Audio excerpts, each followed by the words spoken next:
Hi guys, welcome to another Crypto EMC episode. What is Bitcoin and our crypto market bags gonna do? So when we look at Bitcoin price action, you can see that I'm calling for a big mental shift that is necessary. We've got an insane bearish grip on Bitcoin price action at the moment. Now, if we were to zoom out and look at Bitcoin from a fundamental point of view, what created this insane Bitcoin hype is the fact that we were looking at a spot BTC and ETH approval. We got that. So fundamentally, the fact that the doors open to Bitcoin for large institutional investors is long-term bullish, and we have to have that bullish mindset behind us when we look at the markets. But now the flip side is, or the reality to this is that if you're inviting serious players that's been doing this full-time for a living for years at end into our small little crypto community, and let's not be mistaken here, crypto is small. It's smaller than any company on the top 30 US exchange. it's tiny. If you're going to invite them in your house, don't think that they're not going to want to outplay you, outsmart you, or trade you to get hold of your BTC, because we've got one advantage that they didn't have. We, for the first time, we were the guys that were able to get to this new disruptive technology before the institutions, before the smart money had an opportunity to do so. So from a fundamental point, we look at this chart. This is, everything is lined up for bullish long-term outlook. But now, if they're going to cheat us and try and take our BTC, how are they going to do this? They're going to do it by creating FUD, guys. FUD. Fear of missing out and FUD. So how are they going to do it? Fear, uncertainty, and doubt is actually what I wanted to say to you guys. And the ways they're going to do it's probably, we're going to be looking at Mt. Gox.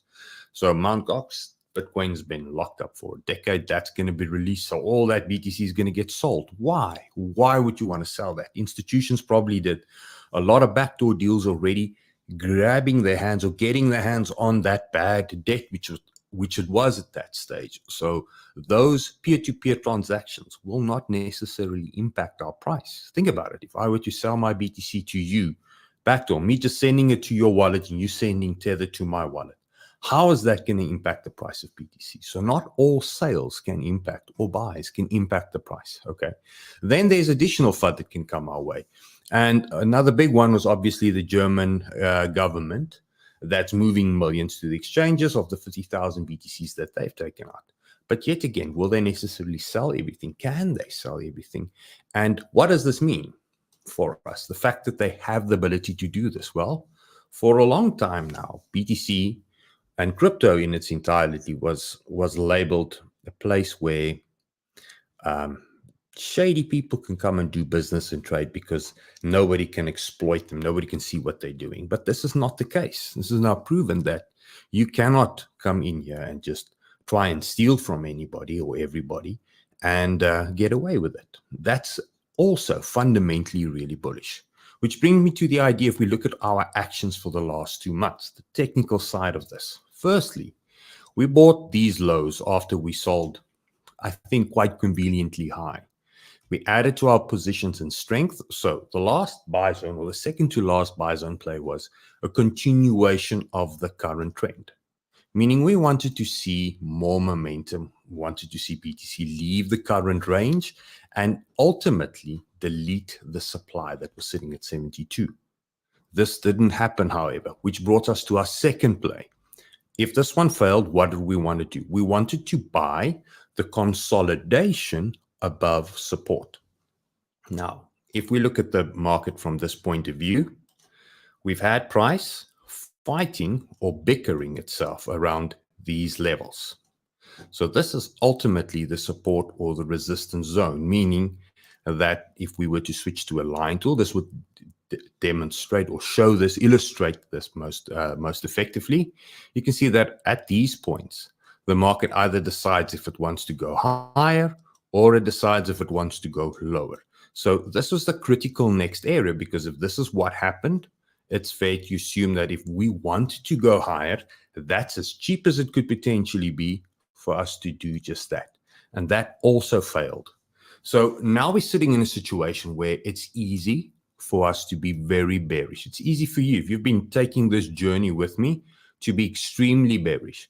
And that's why I want to try and shift your mindset, because although it does feel that way and it is valid in that, and you're valid or validated to feel that way, the reality is that good buy zones look bearish and good sell zones look bullish.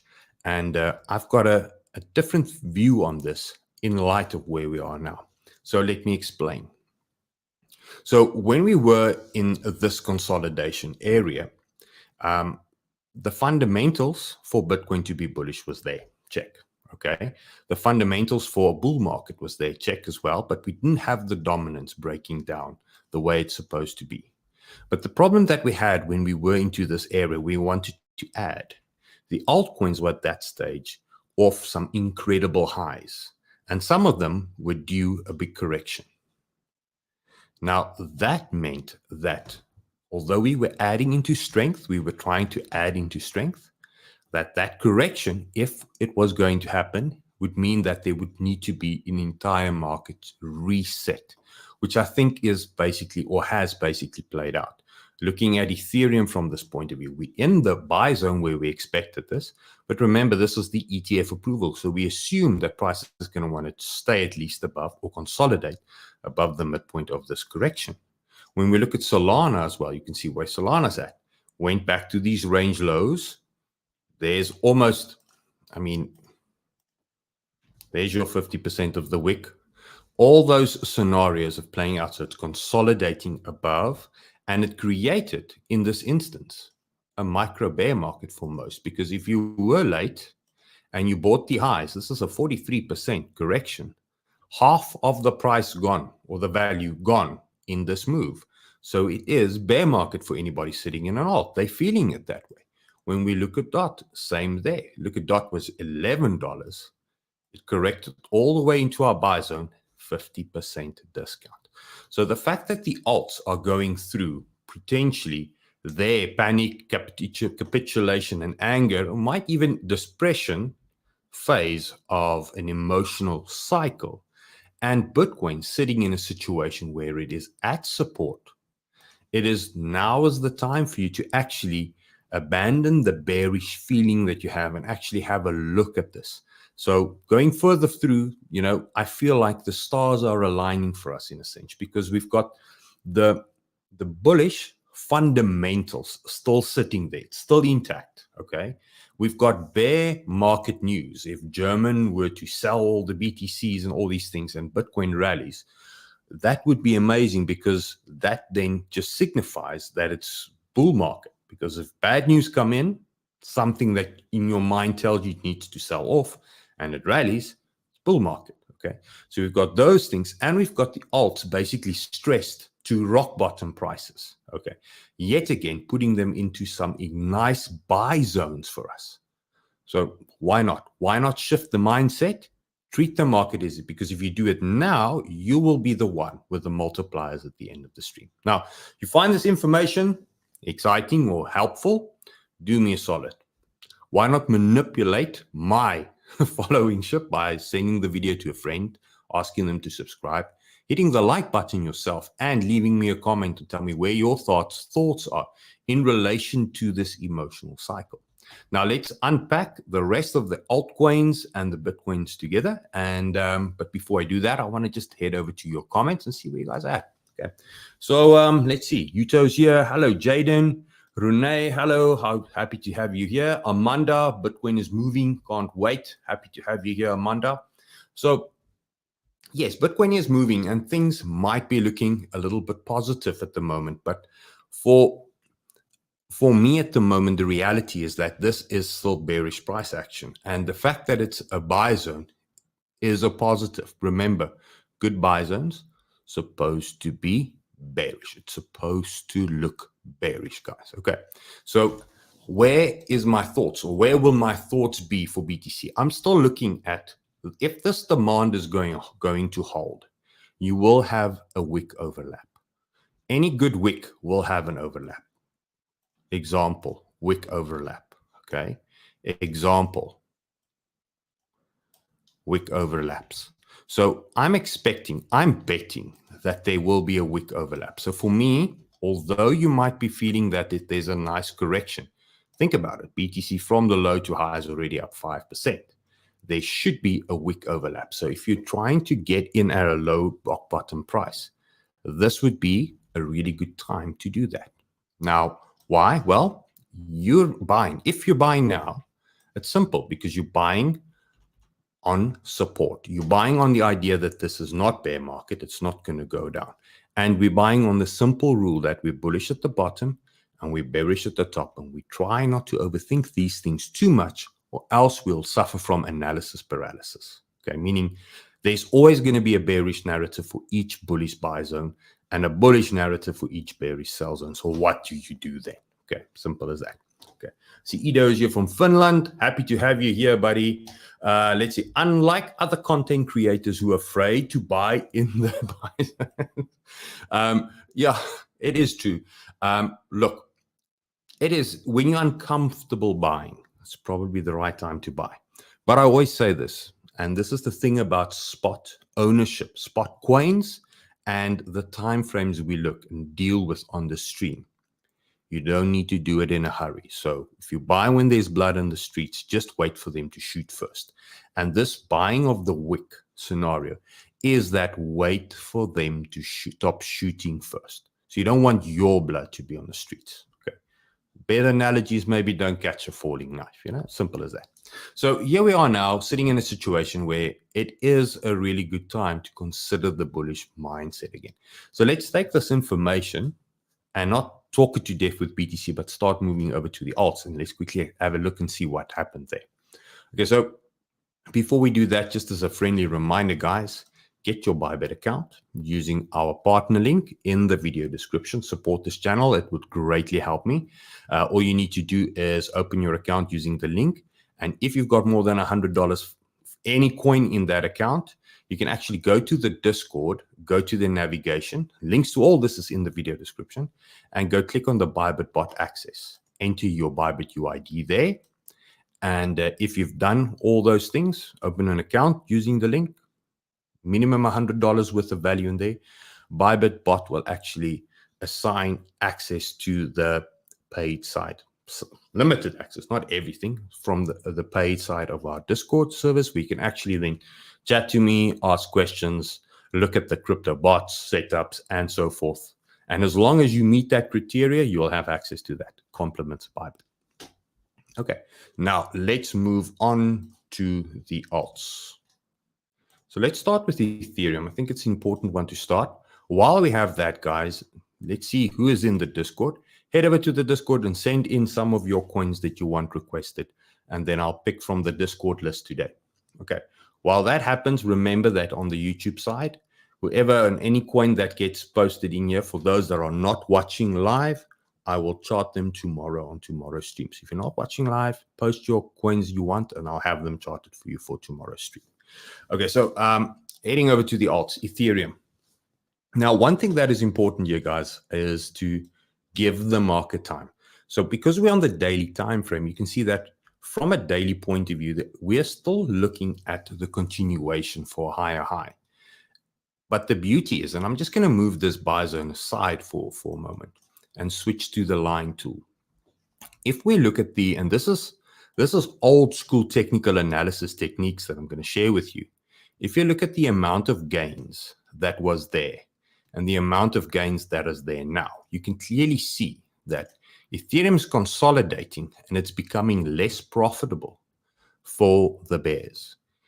And if you look at the amount of retrace in relation to the losses, for lack of a better word, and you look at the amount of retrace now in relation to the losses, you can see that the bulls are finding a little bit more strength at the moment. So this is telling us that although the bearish momentum's probably not broken just yet, we're getting to a point where it's close to, I'm saying close to, a scenario like this,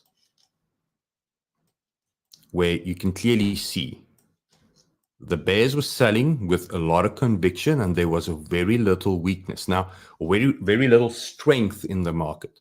So I think this was the Celsius liquidation. So you had an insane crash, and this was FTX. Barely a difference in price, if you think about it, 17, 15.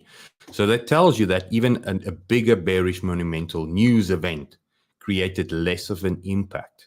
And that was also supported by the fact then that in that instance, the first time around we had on the weekly time frame, strong bearish divergence, which basically told us that the market is getting ready to turn around potentially, given that price does what? Gets above that initial pivot. Okay, so very simple stuff that we're still looking and applying to what Ethereum is doing at the moment. So if we look at this now and we say, what is Ethereum doing at the moment? We're sitting in a situation where the price has rallied considerably. We've now created a top signal as such, okay? And we're sitting in that halfway level, that ideal correction zone. 50% of the wick is the same as buying 50% of the entire move. That's your best price. Why? Because we all want to meet each other halfway. That's the way it just works. Meet me halfway. I say 100, you say 50, let's settle at 75 and call it a day. That's if it's true for us negotiating on something tangible, it's going to be true for us negotiating as an enormous group for something like Ethereum. That's just the nature of things. So we cannot discount the value of the mindset part of trading. Okay. So the mindset part of trading is telling me that we're in a good area, really good correction zone, good buy zone for that. Now, the only problem is if I want to look for some bullish setups, I have to go into smaller time frames. And that's the problem. You cannot do that with your spot. So please do not fall victim into trying to get in a bottom here on the 4 hour or the 1 hour, because that's going to long-term hurt you. Because what typically happens is when you do that, the market starts pushing to the upside, it looks good, sweeps the lows, go and test the bottom, takes you out. And now you're doubtful of why is this going to be a bottom. You start thinking lower low, and then the market runs away with you because of the fact that you you zoomed in too much. So let's not fall victim to that. Let's not zoom in too much and say to ourselves, this is the daily time frame. What is important is the fact that that RSI is close to creating hidden bullish divergence. Okay. And hidden bullish divergence is price should not go make a lower low. Price is clearly above the previous lows, previous buy zones, and the RSI should go below that level. And that is kind of where we're at. So we're more to a weak bullish divergence at, almost close to a version of a medium bullish divergence in that sense. But let's be positive in that sense. Okay, so I'm waiting for something like that to play out. So a little bit of more pressure, getting back to that 618. That is more than fair for BTC. A little bit of consolidation in that area would also be considered good. And then we can have a look at the market and see whether all the stars are aligning. Okay. The one thing that trading does, which is and investing, is the fact that although we would love to do the work and have it done at our time or when it suits us, the reality is we have to wait for the candles to print before we can clearly make a decision. So I can't sit here and say to you guys, simple, just buy that and be done with it. But if you don't own any ETH and you're looking to buy your first little bit of ETH, this is a really good area to dollar cost yourself into the market. Now, dollar costing yourself into the market means if I wanted to buy $1,000 worth of ETH today, buy $200 worth of ETH there and wait and see whether you bought the bottom. And then you can add to that position so that you're still in this range with all your money, but now you've got a trend that's established that's telling you that it's going to go up. Okay? Think like that. Think like an investor, because what does investors do? Okay? Think about it. If I'm now for the first time allowed to get in on Bitcoin, I've got enough money to buy 1,000 BTCs. I'm a legacy market trader, investor. I want to show you this. This is how they think. What do you do? Well, let's say I've got enough money for 10 BTCs. I've got $10. Let's make it just simple numbers. $10 and the BTC is going to be 60 cents. So now what am I going to do? I'm not going to buy $10 here with the BTC here. No. I want to control the market. I want to control the outcome of the market. I need to protect capital as well, because coming the end of the term, I need to not show losses if I'm wrong. I want to show that I protected myself. And that's hedging. So what they will do is they'll go onto the spot market now and say, okay, right, I can buy 5 BTCs at these lows.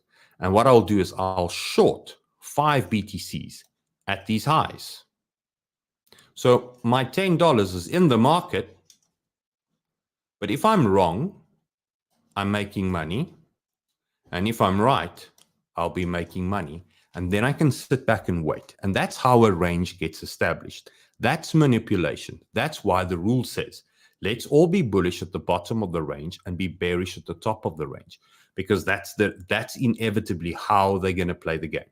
So why should you do it differently? Meaning I'm sitting here, give me the buy zone and let me just buy and sit back. You need to understand that that's going to happen. And if that happens, you need to also have your portfolio in a position where you can give it time. Get the buys and see what the market does. Add on to that and so forth. Hence the fact that our CoinGecko portfolio is still sitting 50% unstable. Not deployed that funds yet. Simple. Okay, so with that, let's go back to our Ethereum.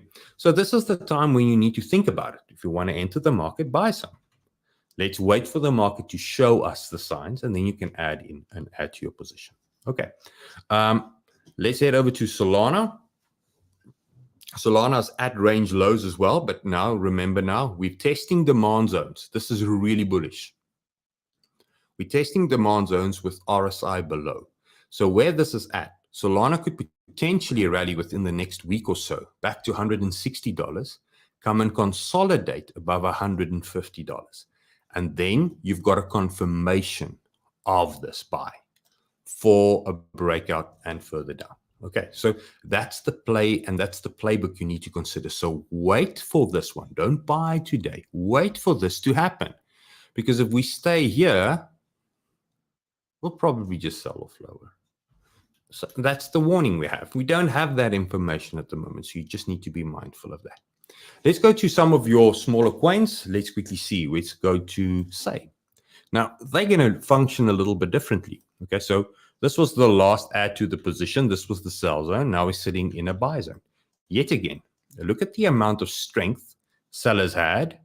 Look at the amount of strength sellers had the last time around. You can clearly see there's a weakness from the bearish side. So the stars are aligning. BTC is at the bottom of the range, ready for a bounce. Okay, and the alts have now gone through considerable discounts. So they're also ready for a bounce. There comes a point where it gets so cheap that nobody considers selling anymore. It's like, I've lost. I don't care about it. How many of you guys gone through that where you just don't, you ignore your portfolio, don't even open it? Let me know. Give me a 777 in the chat. Let's see who's there. How many of you guys have gone through it? And I'll be the first one to 777 in the chat, because I used to do that a lot. On a bad day or on a bad run, I'll just ignore the shit out of it and say, I don't want to deal with it. I don't want more bad news. I know it's horrible. Okay. And that's okay. And you know that your opponents are going to be doing that. So if they're going to be doing that, now is the time that you should not be doing it. Okay. You want to be a contrarian? That's the time to be contrarian. Sometimes it's okay to be in harmony with the trend. You need to, but now is the time to think about it differently. Okay. Look at all these sevens. A lot of you guys, you're not alone. We're not special. This is the thing about investing and trading, and the pros and the cons, the good and the bad, the good emotions, the bad emotions. You're not special. You're actually the moving average of everybody. So you just need to understand when to act on what you're feeling and when to ignore what you're feeling. That's the hard part, okay? Because that is what happens here. That's the difference between the ones that make the money and lose. Okay, so just that's it. That's all we need to do. Okay. So what do you do? Shift from one to another? No, I actually spoke to you guys about that a while ago. Now's not the time to necessarily shift. Okay. Why? Because everything is dumping. It's clear downtrend. We're in buy zones. If you've got capital, you buy.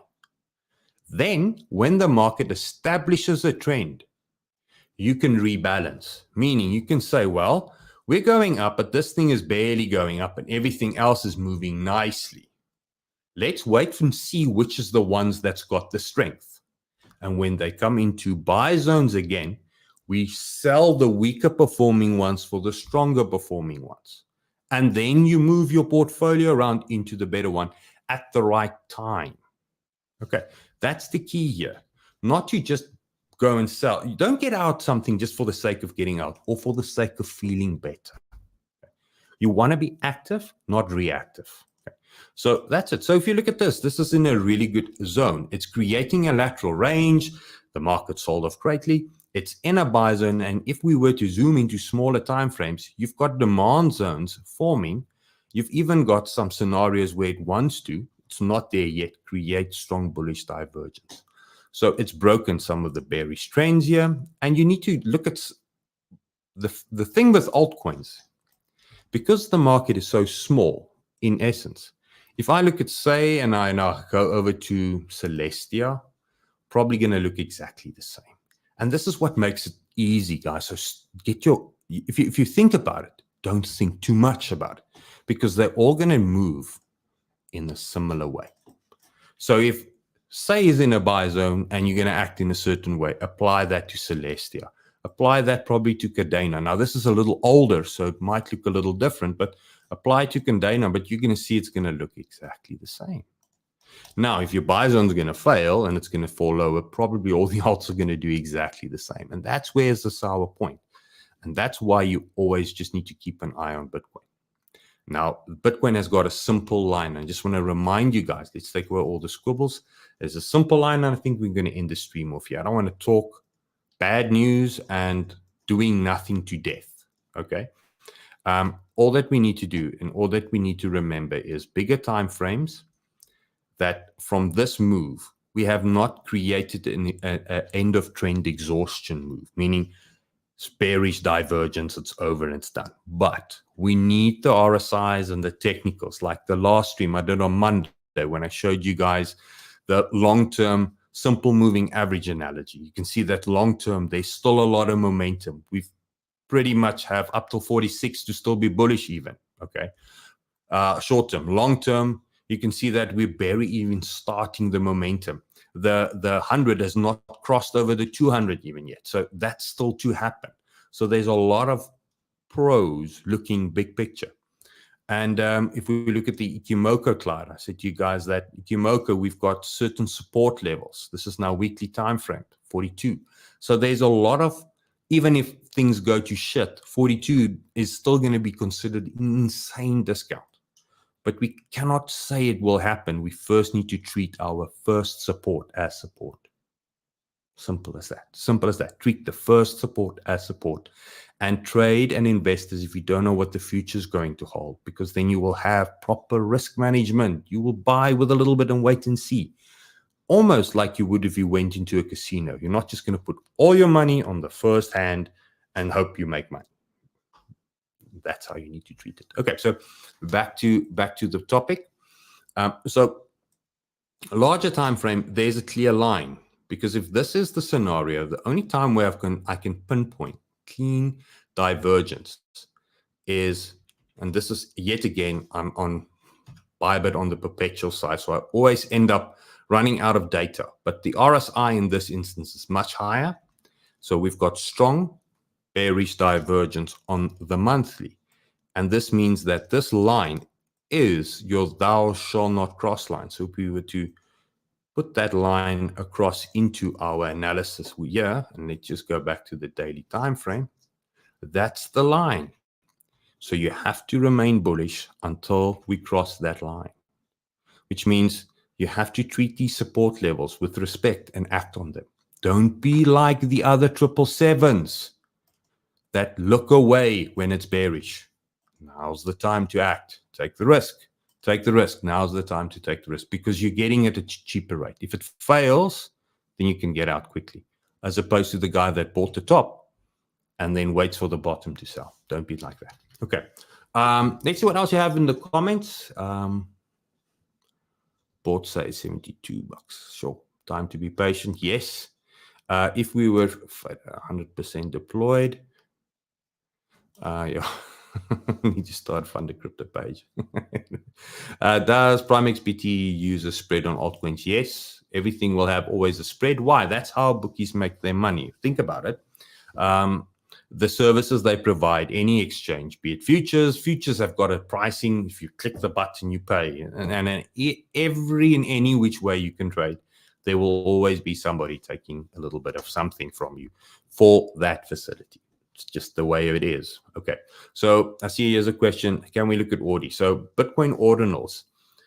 So ORDI, this is the original buy zone I shared. It rallied up nicely and it's back in that area. So it's at the support level.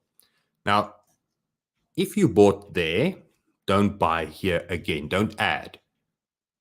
But if you haven't bought, it's still a really good area to buy. Why? Scale up the time frame and let's have a look. We've got a big giant gap there. Price action didn't trade. And the thou shall not cross line is there at $27. So the fact that we're getting closer to that area means that your risk is getting less. Now, if you bought somewhere there, the question you need to ask yourself is why? Why did you do that? Because when you're looking at getting into something, you need to always be in control of the negotiation. Okay. And the best way to be in control of the negotiation is to first have a strategy and then have a clear line drawn in the sand for yourself. Where would you stop thinking that it's going to go up? And cross that red line. I'll stop thinking that it's going to go up. But I'm not going to just buy everything in here. If it's going to go up at some stage, this resistance, which is clearly there, you can see it there. Price doesn't want to trade there until it goes there. Needs to be reclaimed and then turned into support, meaning I have a buy zone that doesn't fail. It sticks and then it goes. Then I can add a little bit. That's when I want to take it. So go and prove to me you can go back up above that red line and then come and test that red line. Test the support. Then I will add a little bit. And if I'm right, it will do that again and then go parabolic. Okay. That's all that you can do. That's how simple it should be. Okay. Any other coins you guys want me to have a look at real quick? Cyber. I'm not going to look at cyber. We'll leave that for tomorrow. I want to look at something that we've already charted for everybody so that we can have an idea where we are. We can maybe have a look at KMNO. Okay. So this is now getting to a point where it's really over exhausted to the downside. It's new. Okay. It's probably on this version, a version of SUI. So let me just go to SUI. Now I'm just scrolling up and down the list. So KMNO Finance for me is like a SUI there. So SUI launched, okay, in a time when there was a big retrace. So the hope was that it was going to hold on to some support. But remember now, the entire market sentiment turned bearish and it sold off.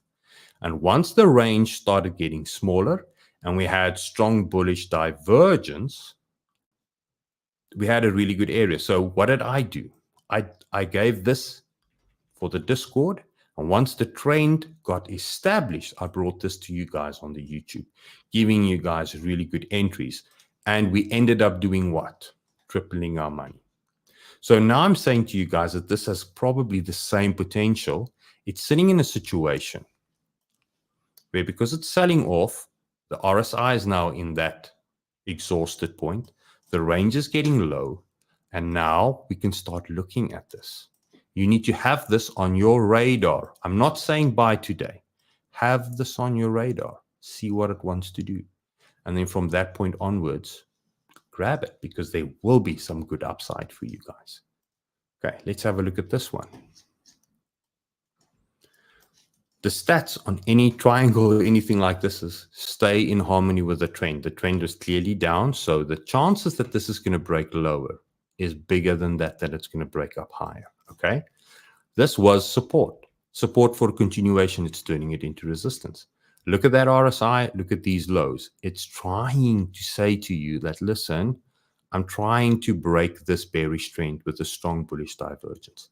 So don't bet on this. Wait for this to go and fill this gap and then come back and turn this into support. Then you buy. Net mine. Daily time frame means it's probably only going to be next week, Friday. We're going to need to have a chat on this and see whether it is. But it is a reality. This is something that you need to be looking at as opposed to something that's moved up considerably and still hovering in areas where you're not sure. This one is example. Done. Coins that want to go higher will continue on going higher, irrespective of the emotions out there. So where's the pivot? And what did I say to you guys the last time we looked at it? The red line is a buy zone for the fact that it's exactly what Bitcoin is doing on the monthly. It's just a scale of time. So it's still staying above 627 and it still wants to make a higher high. But yet again, the bearish side of this is telling you that, listen, there's the divergence. So don't fall below that line or else that divergence have taken control of price and it's going to move price back down there. And we don't want to see that play.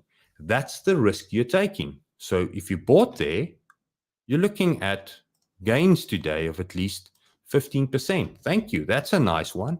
But you're at a point where you're adding into strength of momentum, meaning when momentum, and it inevitably will breaks, you don't need to be dabbling around thinking that it's going to go just 1%. It's going to want to try and fill this gap. It's going to go to the last time.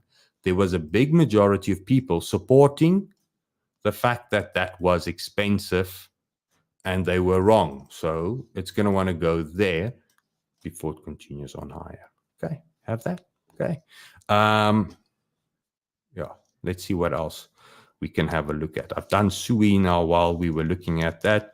UOS, ATOR. I think maybe we can have a look at ATOR real quick.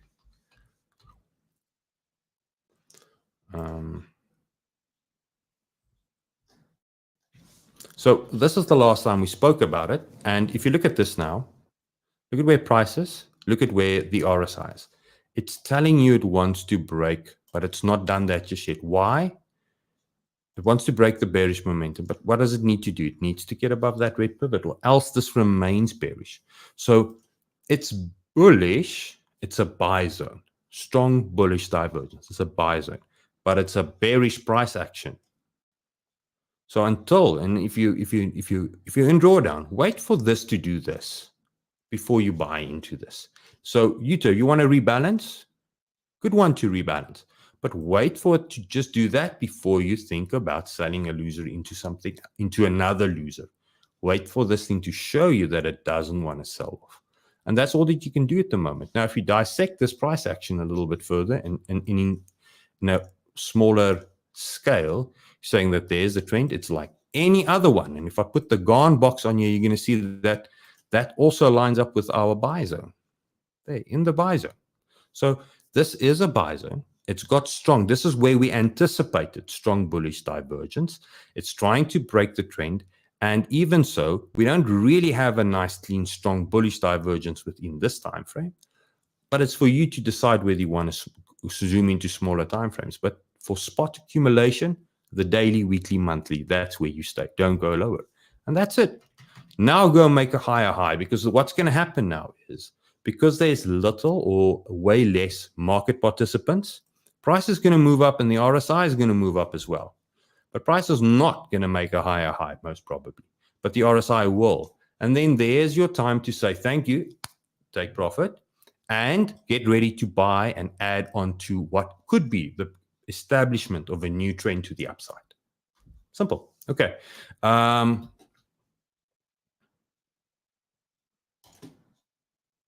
Okay, this is a really good, and let's maybe end the stream off this.